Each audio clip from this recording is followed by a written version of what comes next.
নমস্কার। ডিকেন্সের social critic বা সামাজিক সমালোচনা নিয়ে যারা পড়াশোনা করছেন তাদের জন্য আমাদের আজকের এই এক্সপ্লেইনার বা সাহিত্য বিশ্লেষণে স্বাগত। আজ আমরা চার্লস ডিকেন্সের বিখ্যাত উপন্যাস হার্ড টাইমস নিয়ে একটা দারুণ আলোচনায় ডুব দেব। আমাদের আজকের ফোকাস থাকবে মূলত একটা আইডিওলজিক্যাল বা আদর্শগত সংঘাতের উপর। ভাবুন তো, একদিকে রয়েছে আবেগহীন উপযোগবাদী তথ্যের একটা একেবারে শীতল জগৎ, আর অন্যদিকে রয়েছে মানুষের কল্পনা শক্তির অপরিহার্য প্রয়োজন। কোনটা জিতবে চলুন দেখে নেওয়া যাক। আচ্ছা, চলুন সোজা মূল বিষয়ে ঢোকা যাক। আজ আমরা যে বিষয়গুলো নিয়ে কথা বলবো তা হল বাস্তব তথ্যের প্রতি অন্ধভক্তি, কোকটাউন বনাম সার্কাস, শ্রেণী, পুঁজি ও ভণ্ডামি, বাস্তব বনাম সহানুভূতি, উপযোগবাদের চরম মূল্য এবং সবশেষে ডিকেন্সের সতর্কবাণী। প্রথম অধ্যায়, বাস্তব তথ্যের অন্ধভক্তি, ভিক্টোরিয়ান শিক্ষা ব্যবস্থায় উপযোগবাদ বা ইউটিলিটেরিয়ানিজম। উপন্যাসের মূল ভিত্তিটা বুঝতে হলে আমাদের এই উপযোগবাদী দর্শনটা একটু বুঝতে হবে। ভাবুন তো, এমন একটা পৃথিবী যেখানে কেবল ডেটা আর লজিক ছাড়া আর কিচ্ছু নেই। ডিকেন্সের এই উপন্যাসে এটি কেবল একটা থিওরি নয়, বরং এটি একটা চরম শিক্ষামূলক এবং সামাজিক মতবাদ। এর মূল লক্ষ্যই হল শিশুদের মন থেকে কল্পনা, বিস্ময় আর বিনোদন একেবারে পুরোপুরি মুছে ফেলা। বুঝতেই পারছেন এই সিস্টেমটা শিশুদের আবেগগত বিকাশকে কতটা মারাত্মকভাবে ধ্বংস করে দেয়। এখানে মানুষের অনুভূতির চেয়ে শুধু পরিসংখ্যানকেই বেশি গুরুত্ব দেওয়া হয়। এই স্লাইডটা কিন্তু বেশ ইন্টারেস্টিং। এখানে আমরা টমাস গ্র্যাডগ্রিনকে দেখছি, যিনি এই শিক্ষা ব্যবস্থার একেবারে কট্টর সমর্থক। উনি বলছেন জীবনে কেবল তথ্যেরই প্রয়োজন। মানে ব্যাপারটা হলো, উনি চান শিশুদের ব্রেনকে একটা হার্ড ড্রাইভের মতো শুধু ডেটা দিয়ে ভর্তি করে দিতে। কোনো কল্পনা বা ইমোশনের জায়গা সেখানে একেবারেই নেই। ওনার এই কথাগুলোর মধ্য দিয়েই আসলে উপন্যাসের মূল দ্বন্দ্বটা শুরু হচ্ছে। দ্বিতীয় অধ্যায়, কোকটাউন বনাম সার্কাস, অমানবিকীকরণের ভূদৃশ্য এবং কল্পনার মুক্তি। দেখুন, ডিকেন্স এখানে কতটা অসাধারণ কিছু রূপক ব্যবহার করেছেন। একদিকে আছে কোকটাউন, মানে নিরেট বাস্তবতার রাজ্য, যেখানে কারখানার ধোঁয়াকে মনে হচ্ছে অন্তহীন সাপ, আর যন্ত্রপাতির ওঠানামাকে মনে হচ্ছে বিষণ্ণ উন্মাদনায় ভোগা হাতি। একেবারে দমবন্ধ করা একটা পরিবেশ, যা মানুষকে নিছক যন্ত্রে পরিণত করে। আর এর ঠিক উল্টো দিকেই আছে স্লিয়ারির সার্কাস। পেগাসাস আর্মসের এই জগৎটা যেন দম ফেলার একটা বিশাল জায়গা।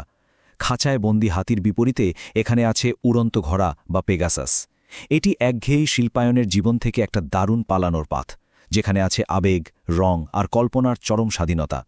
সার্কাসের মালিক মিস্টার স্লিয়ারির এই কথাটা একটু খেয়াল করুন। উনি বলছেন মানুষকে আনন্দ দিতে হবে, তারা সবসময় কেবল কাজ করতে পারে না। এটাই আসলে ডিকেন্সের নিজের ফিলোসফি। মানুষ তো আর যন্ত্র নয়, তাই না? যান্ত্রিক শিল্পায়নের যুগে সার্কাস এখানে আসলে নিছক কোনো বিনোদন নয়, বরং কোকটাউনের ওই দমবন্ধ করা জীবনের হাত থেকে বাঁচার একটা অপরিহার্য উপায়। এবারে তৃতীয় অধ্যায়, শ্রেণী, পুঁজি এবং ভণ্ডামি, শিল্পোন্নত ইংল্যান্ডের সামাজিক স্তরবিন্যাস। এই ছকটা থেকে ভিক্টোরিয়ান সমাজের শ্রেণীর পার্থক্য একেবারে পরিষ্কার হয়ে যায়। গ্র্যাডগ্রিন্ড আর বাউন্ডারবি কিভাবে সমাজের উপরের তলার প্রতিনিধিত্ব করছেন তা এখানে স্পষ্ট। গ্র্যাডগ্রিন্ড সমাজের উপর থেকে নিয়ম চাপিয়ে দেন, আর বাউন্ডারবি হলেন পুঁজিবাদের অন্ধ লোভের প্রতীক। এই দুই চরিত্রের ঠিক উল্টো দিকে সার্কাসে চরিত্রগুলোর অবস্থান, যারা মানবিকতার কথা বলে। আর একেবারে নিচে আছেন স্টিফেন ব্ল্যাকপুলের মতো মানুষেরা, শ্রমিক শ্রেণী।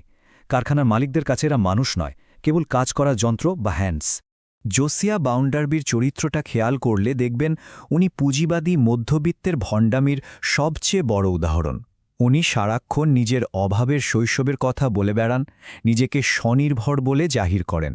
কিন্তু মজার ব্যাপার হল, গল্পের শেষে গিয়ে দেখা যায় ওনার এই পুরো গল্পটাই ডাহা মিথ্যে। ওনার একজন স্নেহময়ী মা ছিলেন এবং বেশ সচ্ছল শৈশব ছিল। মূলত এই মিথ্যে দারিদ্র্যে গল্পের আড়ালে তিনি নিজের ক্ষমতা আর অহংকারকেই ঢেকে রাখতেন। চলে আসছি চতুর্থ অধ্যায়ে, বাস্তব বনাম সহানুভূতি, লুইজা এবং সিসির চরিত্রের তুলনামূলক বিশ্লেষণ। এখানে আমরা শীতল তথ্য আর সহানুভূতির একটা ডাইরেক্ট ক্ল্যাশ বা সংঘাত দেখতে পাচ্ছি।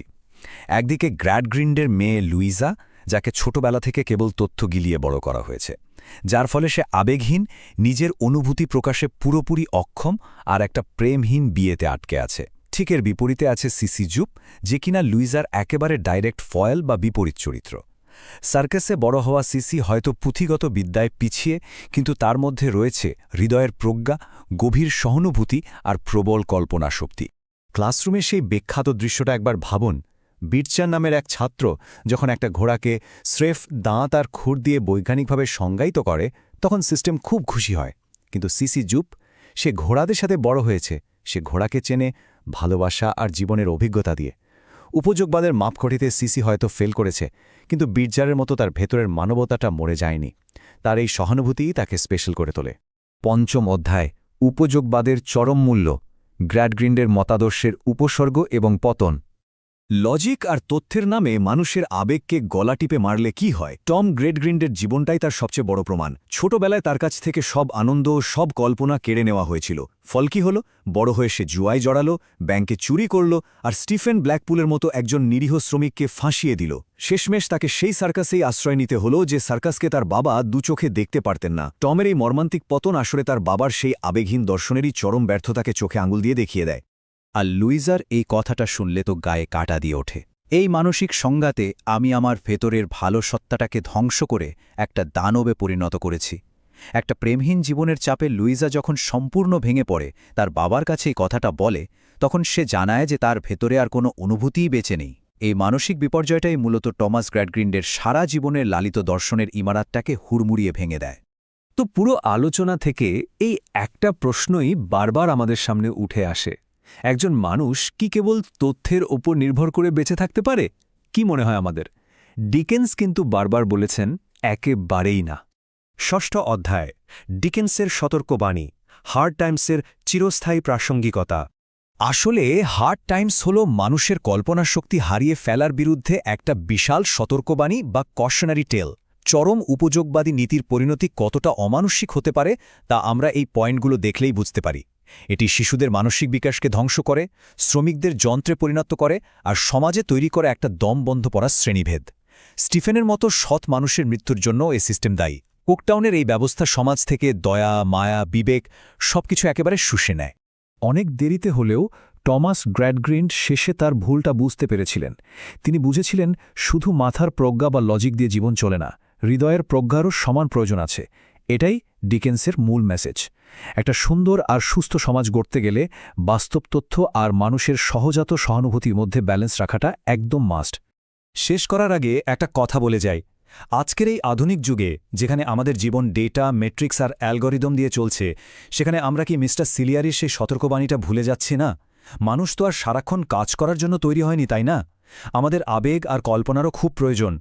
ডিকেন্সের এই সামাজিক সমালোচনা সাহিত্য নিয়ে পড়াশোনা করা ছাত্রছাত্রীদের জন্য তো বটেই, আজকের দিনে আমাদের সবার জন্যই ভীষণ প্রাসঙ্গিক। আশা করি আজকের এই বিশ্লেষণ আমাদের নিজেদের সমাজ ব্যবস্থা নিয়ে নতুন করে ভাবতে